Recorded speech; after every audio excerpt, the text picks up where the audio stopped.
जय श्री कृष्णा। आइए सुनते हैं आमल की एकादशी व्रत कथा। 88,000 ऋषियों को संबोधित करते हुए सूत जी ने कहा, हे विप्रो, प्राचीन काल की बात है। महान राजा मानधाता ने वशिष्ठ जी से पूछा, हे वशिष्ठ जी, यदि आप मुझ पर प्रसन्न हैं तो ऐसे व्रत का विधान बताने की कृपा करें जिससे मेरा कल्याण हो। महर्षि वशिष्ठ जी ने कहा, हे राजन, सब व्रतों से उत्तम और अंत में मोक्ष देने वाला आमल की एकादशी का व्रत है। राजा मानधाता ने कहा, हे ऋषि श्रेष्ठ, इस आमल की एकादशी के व्रत की उत्पत्ति कैसे हुई? इस व्रत के करने का क्या विधान है? हे वेदों के ज्ञाता, कृपा कर यह सब वृतांत मुझे विस्तार पूर्वक बताएं। महर्षि वशिष्ठ ने कहा, हे राजन, मैं तुम्हारे समक्ष विस्तार से इस व्रत का वृतांत कहता हूँ। यह व्रत फाल्गुन मास के शुक्ल पक्ष में होता है। इस व्रत के फल के सभी पाप समूल नष्ट हो जाते हैं। इस व्रत का पुण्य 1000 गौदान के फल के बराबर है। आमल की यानी कि आंवली की महत्ता उसके गुणों के अतिरिक्त इस बात में भी है कि इसकी उत्पत्ति भगवान विष्णु के श्रीमुख से हुई है। अब मैं आपको एक पौराणिक कथा सुनाता हूँ, ध्यान पूर्वक श्रवण करो। प्राचीन समय में वैदिक नामक एक नगर था। उस नगर में ब्राह्मण, वैश्य, शूद्र, क्षत्रिय चारों वर्ण के लोग प्रसन्नता पूर्वक रहते थे। नगर में सदैव वेद ध्वनि गूंजा करती थी। उस नगरी में कोई भी पापी, दुराचारी, नास्तिक आदि न था। उस नगर में चैत्र रथ नामक चंद्रवंशी राजा राज्य करता था। वह उच्च कोटि का विद्वान तथा धार्मिक प्रवृत्ति का व्यक्ति था। उसके राज्य में कोई भी गरीब नहीं था और न ही कंजूस। उस राज्य के सभी लोग विष्णु भक्त थे। वहां के छोटे बड़े सभी निवासी प्रत्येक एकादशी का उपवास करते थे।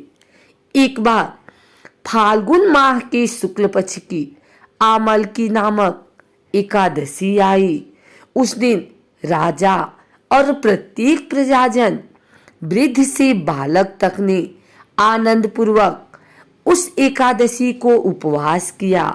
राजा अपनी प्रजा के साथ मंदिर में आकर कलश स्थापित करके तथा धूप दीप, नैवेद्य, पंचरत्न, छत्र आदि से धात्री का पूजन करने लगा।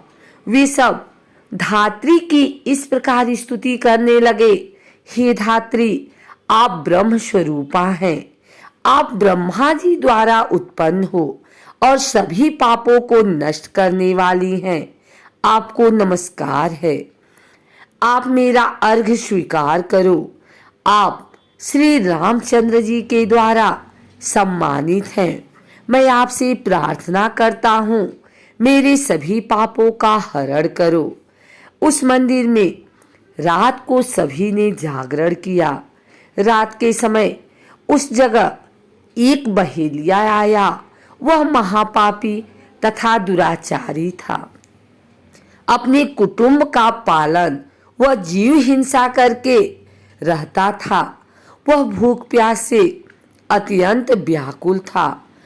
कुंठ भोजन पाने की इच्छा से वह मंदिर के एक कोने में बैठ गया। उस जगह बैठकर वह भगवान विष्णु की कथा तथा एकादशी महात्म्य सुनने लगा। इस प्रकार उस बहेलिये ने सारी रात अन्य लोगों के साथ जागरण कर व्यतीत की। प्रातःकाल सभी लोग अपने अपने निवास पर चले गए। इसी प्रकार वह बहेलिया भी अपने घर चला गया और वहां जाकर भोजन किया। कुछ समय बीतने के पश्चात उस बहेलिये की मृत्यु हो गई। उसने जीव हिंसा की थी, इस कारण हालांकि वह घोर नरक का भागी था, परंतु उस दिन आमल की एकादशी का व्रत तथा जागरण के प्रभाव से उसने राजा विदुरथ के यहाँ जन्म लिया। उसका नाम वसुरथ रखा गया। बड़ा होने पर वह चतुरंगिणी सेना सहित तथा धन धान्य से युक्त होकर 10 सहस्त्र ग्रामों का संचालन करने लगा। वह तेज में सूर्य के समान, कांति में चंद्रमा के समान, वीरता में भगवान विष्णु के समान तथा क्षमा में पृथ्वी के समान था।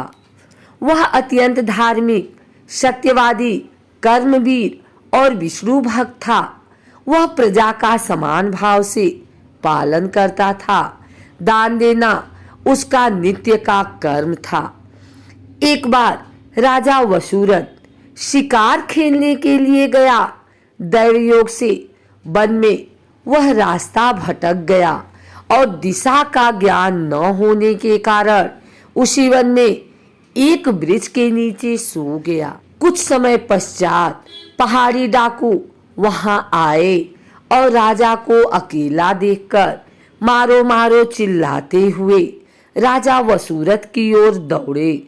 वह डाकू कहने लगे कि इस दुष्ट राजा ने हमारे माता पिता, पुत्र पौत्र आदि समस्त संबंधियों को मारा है तथा देश से निकाल दिया। अब हमें इसे मारकर अपने अपमान का बदला लेना चाहिए। इतना कह वे डाकू राजा को मारने लगे और उस पर अस्त्र शस्त्र का प्रहार करने लगे।